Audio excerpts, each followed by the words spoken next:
Hi, I'm Nisa. I'm a director, I'm a coach, multidisciplinary creative, and I'm based in LA. And I made a previous video about the process of my first short film with a crew. And this video, I'm going to talk about just like all the things that went wrong in the making of this film and how I overcame them. So the first thing that went wrong is I guess there's so many, but the first thing, let's talk about the first location that I was supposed to have. One of the actors that I'd casted had a great apartment and had already, regularly films in that apartment. She was a film student. She was like, oh, I shoot in here all the time. It was a great apartment. I was like, great, we can do this. We have space for cameras. The set would be good. I would just have to swap out some of the props and things like that. And we were all location scouting, taking pictures. We were excited. I was excited to have that role casted because that was a character that I thought I would struggle the most in getting it cast. And that was my first character that I found.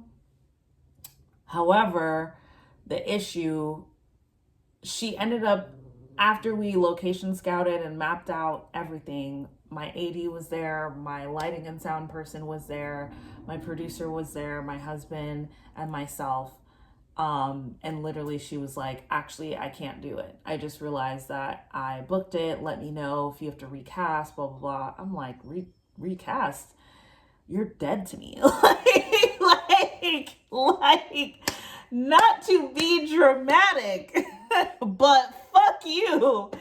And my little sensitive ass, listen, it can't be me with any kind of power and access in this damn town, because I see why people are like, you'll never work in this town again. Because imagine that. Imagine you committed, you auditioned. Why wasn't the first thing to make sure that you were available on the dates that we were filming? Why wasn't that your first move? And it's like, I'm trusting you to say you're available. You don't have to do this. You could have sat there and did nothing and scrolled, and that would have made my life easier. So I said, fuck this bitch. Like, I'm not gonna lie. I'm not gonna fucking lie. I was fucking pissed. And honestly, it's still on site. It's still, I don't know you. I've never met you. Like, I'm petty like that, because it's like, you literally could have done nothing. That would have been better. That would have been better. So, setback number one. Setback number two was my lighting and sound person just slowly stopped being responsive, right? So this was a girl who, like, my AD brought on. She had worked with her on a different project. She was like, we're not friends, but I've worked with her before. She's great. I said, cool. She showed up late as fuck, but it's LA traffic, so I'm like, whatever. So we're in a group chat, and I'm like checking in and keeping her updated with my status on finding the other roles and like a location, because we had an apartment location and then we had a conference room location that we had to like figure out. Literally, when I tell you, this bitch was nowhere to be found. At a certain point, I was like, is she dead? Like, what happened? Finally, she bubbles back to the top on social media with no kind of like, hey, how did it go? Hey, sorry, you didn't hear from me, blah, blah, blah.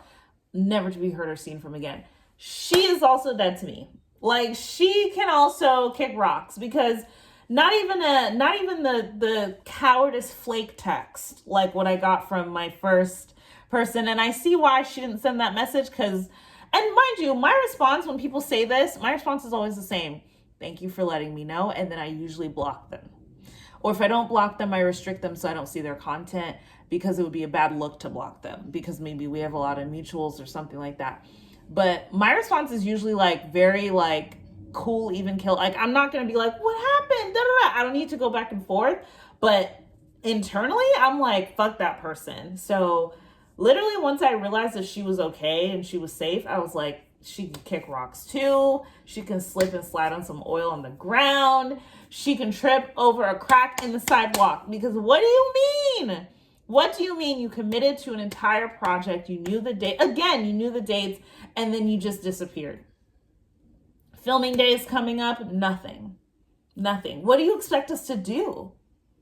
I will never understand people who operate like that. Like, that just blows my fucking mind. But then that's not even the worst one. I'm going to tell you the worst one. The worst one was when I thought I had finally found a cinematographer.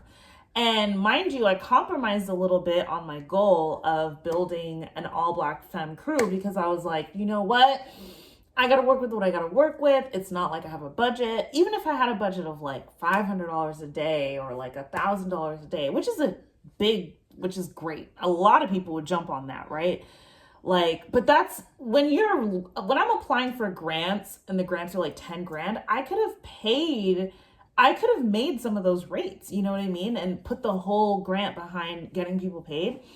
And unfortunately, I didn't get any grants. I must have applied to at least a dozen different grants that I thought I was a great fit for, because I didn't just apply to random grants. Like, I applied to grants where I felt like I met the criteria really, really well. First time director grants, first time filmmaker grants, like all these things. But competition is what it is. And especially in this industry, it's just crazy. So I found a cinematographer. She had loads of experience. And again, most of the people I worked with had a lot of experience, and they joined me because they really loved the script. So she was like, I really love the script. I did a one-on-one. I was producing my little tail off. I was having one-on-ones, multiple one-on-ones with every single person that was in this crew and in this cast. And she's like, cool, I'll be there. And I'm telling her, okay, we're going location scouting on this day. See you there. I'm texting her, okay, see you there. This is the address. You're on the invite. The day we go location scouting, hey, I thought about it some more, blah, blah, blah, blah, blah, blah, blah. A 5-paragraph essay in my Instagram DMs about why this project isn't good enough and why we're not using the tools that she wants to use as a cinematographer.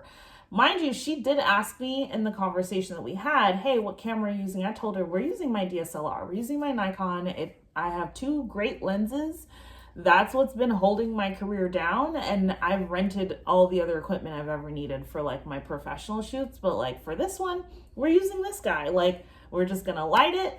I told her all the equipment I have. I was like, I have lighting, I have sound, I have a slate, I have location, but I don't have a cinema camera. Like most people don't. Most people rent those, right? Some cinematographers will invest in their own gear, but when it comes to equipment, it's literally not worth it sometimes to own certain things because you'll only need it for that project.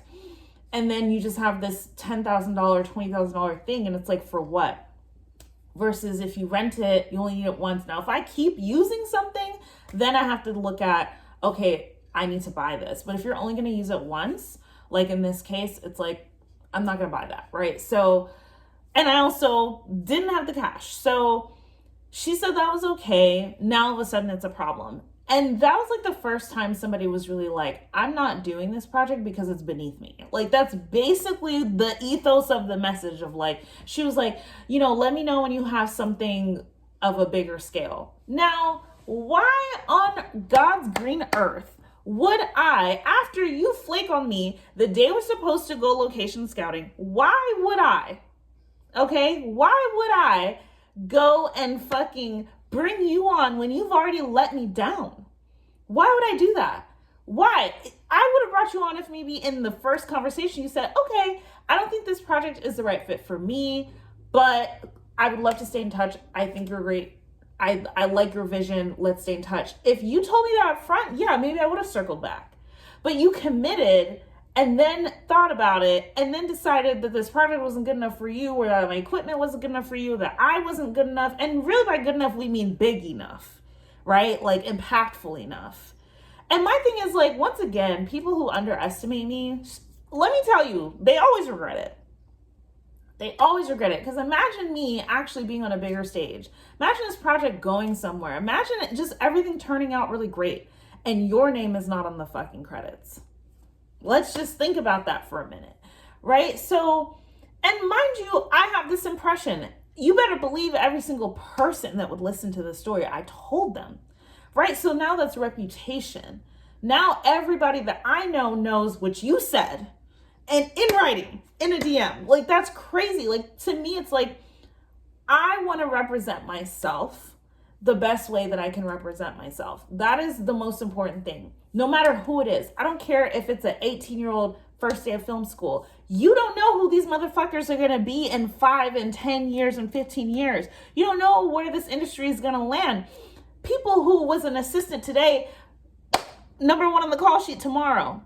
Everybody has to be treated with respect. That's just my value. That's my system. I'm not going to overcommit and underdeliver. I'm not. And if you really must, you better make up something good. You better say, look, my cousin just asked me for money and now I'm broke and I have to go work. I'm so sorry. Make something up that does not denigrate your fucking reputation. Because let me tell you, don't let me get a little bit of power, a little bit of steam. Names are being dropped, okay? Okay? It looks like I'm mature now. A little bit of power, I will be very not so mature. I'm just saying, I'm not going to be mature. You are going to get the Issa Rae cold shoulder from me if you Amanda Seals me. I'm saying. So literally just this whole process was absolutely insane. I learned just like how flaky people can be. On the flip side of that, I learned how committed people can be. So pivoting over to the good things, I met my first person that I brought on was my assistant director. Fucking Jada. Jada is that girl. Jada is that girl. She does not play. She's great. She knows. She's a wealth of knowledge. She is not a gatekeeper. She stunts on these hoes every single day. She is an early and often and frequent communicator. She is well connected. Like, I could not have dreamed up of a better AD. Like, literally amazing. The only thing I wish I had was a producer. Neither Jada or I are producers, and I felt that gap. That's what I needed. My husband was able to help me with some producing tasks, but I needed somebody to be locked in with me and Jada and to like complete that. That's the one regret that I have. But like literally this project wouldn't have happened without Jada. Like literally never. And she's just also just such a vibe. Like literally the type of person I'm like, I know I'm gonna work with her any fucking chance I get.